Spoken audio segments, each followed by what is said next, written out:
If you want to know the definition of what getting caught is, look no further than the main event of UFC 278, where we find ourselves at the forefront of one of the biggest MMA upsets of all time. Long-reigning welterweight champion Kamaru Usman was set to defend his UFC title against former rival Leon Edwards. Going into this fight, Kamaru Usman was a pretty sizable favorite, and when the fight was happening, he mostly proved that, as he out-wrestled and outstriked Leon Edwards for the majority of 4 rounds. But we know what happened in this fight. At the final minute of the 5th round, out of nowhere, Leon Edwards set up a beautiful high kick off of his southpaw 1-2 that knocked Kamaru Usman out cold, and made Leon the new UFC welterweight champion of the world. Fast forward one successful rematch with Kamaru Usman later, and we now have Leon attempting to defend his belt a second time against another fighter, one who also has a deep history with Usman. Known for getting a lot of eyeballs on his fights through his trash talk, his public and relentless support for Donald Trump, and his lifestyle, Colby Covington is returning after almost 2 years since he last fought against Jorge Masvidal and is being propelled into a title shot against Leon Edwards. Call it Dana White privilege or whatever you want, but regardless, at the time of making this video, we're 2 weeks away from this fight. So without further ado, in this video, we're going to go over the striking and grappling data of both Leon Edwards and Colby Covington, and try to tell a story on how this fight could play out. Let's start with the general overview. Leon Edwards is listed at 6 foot 2 inches tall with a 74-inch reach. He's a southpaw and has a strike accuracy and strike defense of 53%. He deals strikes at a rate of 2.8 strikes per minute and receives them at a rate of 2.4 strikes per minute. Additionally, he has a takedown defense of 69%. On the other side, Colby Covington is listed at 5 foot 11 inches tall with a 72-inch reach. He is listed as an orthodox in the UFC website, but he mostly fights at a southpaw. He lands his strikes at a rate of 4.1 strikes per minute and absorbs them at a rate of 3.05 strikes per minute. Lastly, he lands his takedowns at a rate of 45%. In general, Leon seems to have a better striking advantage given he's more accurate, while Colby has a wrestling advantage given his takedown accuracy. But we'll see the differences by giving their stats a closer look. Starting with Leon Edwards' significant strike distribution, we see that his main objective is to attack the head, and does it at an accuracy of around 42%. Although his leg and body strikes account for just over 27% of his significant strikes attempted, he's very accurate with them. And even more surprising is that because of his leg and body strike accuracy and frequency, his landed strike distribution actually makes it seem that his landed head strikes and the rest of his strikes are split pretty evenly. To add on, Leon normally likes to attack the head by means of counter-striking, and using his leg and body kicks as his main distance tool. Colby Covington's strike distribution, on the other hand, is a little different. Like Leon, Colby's overwhelming objective is to attack the head. But unlike Leon, or others, he's very inaccurate with his shots, landing at a rate of 32%. That being said, although he's really inaccurate with his shots, he has attempted over 1,000 more significant strikes than Leon, despite having one less fight than him. Colby's striking usually consists of using his basic 1-2s to the head, but in more recent times it's mainly been through messy blitzes. I'll get to why this is later in the video. Moving over to both their strike defenses per target, there isn't really much to talk about. They're both pretty similar in this aspect, with both fighters having very similar defenses to all the head, body, and leg targets, with Colby taking a bit more overall strikes. So in general, they both seem pretty similar in most aspects with regards to their strike accuracy and defense per target. But I want to talk about something a bit more specific when it comes to these two fighters' striking.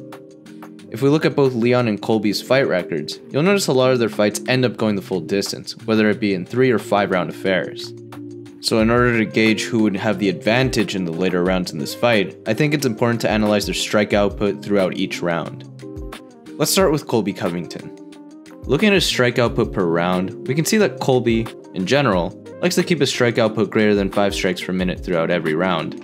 He doesn't seem to have a problem with gassing out in the later rounds, and in some cases, actually picks up the pace the longer the fight goes. This actually shows that Colby has really good striking cardio and can maintain his pace throughout his fights. When we look at Leon Edwards' strike output per round, we can see that Leon's strike output more or less stays the same, and in general keeps his strike output per round around 7 to 8 strikes per minute. However, some of the data points here are a bit deceiving, as in his fights with Kamaru Usman, he was being controlled for a big portion of each round, which meant he wasn't able to land significant strikes. So in order to compensate for that, I added a third dimension to each round through the size of each bubble to give a rough representation of how long Leon was under his opponent's control throughout each round. Now, as you can see, in his fights with Kamaru Usman, Leon wasn't able to attempt many significant strikes, since for a big portion of the fights, he was under Kamaru Usman's control after getting taken down. This data is great to explain as to why Leon doesn't strike as often against some opponents. But at the same time, it also shows a big flaw in his game that might show up against Colby, which is Leon's ability to stuff takedowns and escape opponent control. Even though Leon's overall takedown defense is pretty good, and even stuffed a majority of Kamaru Usman's takedown attempts, Kamaru was still able to control Leon for a big portion of each round whenever he did take him down. So against a relentless wrestler like Colby, who not only attempts a lot of takedowns throughout each of his fights, but also has an ability to strike at a high output, we can see how this can be a dangerous matchup for the champion. However, it isn't all too bad for Leon Edwards. I briefly mentioned earlier in the video that recently, Colby's striking has gone less cleaner. Ever since Colby switched gyms from American Top Team to MMA Masters back in 2020, he's shown a big difference as to how he approaches his striking. Instead of sticking to his traditional boxing approach that we saw in the first Usman fight, now he's been mixing that in with strikes that overextend, and blitzes where he's not even looking. This can be very dangerous for Colby if Leon is able to counter his approaches at the right time. So ultimately, how do I think this fight will go? I think the fight will start standing, with Leon trying to establish his range on Colby by using his leg and body kicks. Colby will then start to lunge in with his strikes on Leon and might have some success at the beginning. But I think Leon, being the efficient counter striker he is, he will catch Colby on an entry, which will make Colby think twice before attempting another one. But I think eventually Colby will get in on an entry and take down Leon. Leon will eventually get up, the fight will reset, and probably go in the same cycle for 25 minutes. And as mentioned in the disclaimer, I don't have a public prediction for this fight. I think the main key for Leon to win this fight is to keep Colby at distance using his kicks and timing his counters correctly whenever Colby tries to enter clinch range.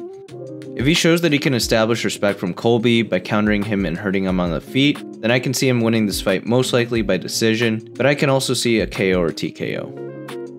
As for Colby Covington to win this fight, he has to show his cardio is his greatest strength by relentlessly pushing the pace on Leon Edwards through his volume strikes and takedowns. If he can avoid Leon's counters and take control of Leon throughout the fight, then I can see this one going in his favor. Especially in the later rounds where I think he'll have the edge as Leon becomes more tired.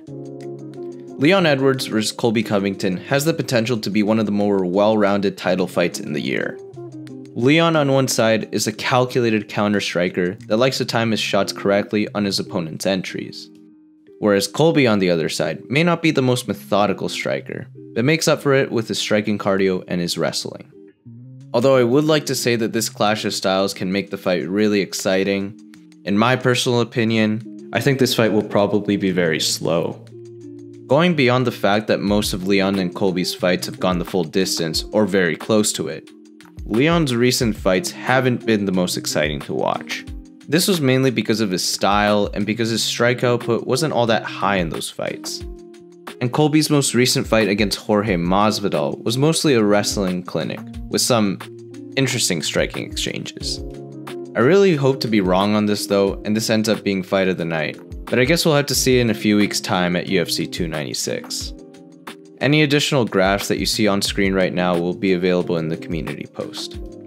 If you like the content, then consider subscribing, liking and sharing the video, and leave a comment down below for discussion or video suggestions. And please be respectful in the comment section. Thanks everyone, and I'll see you in the next one.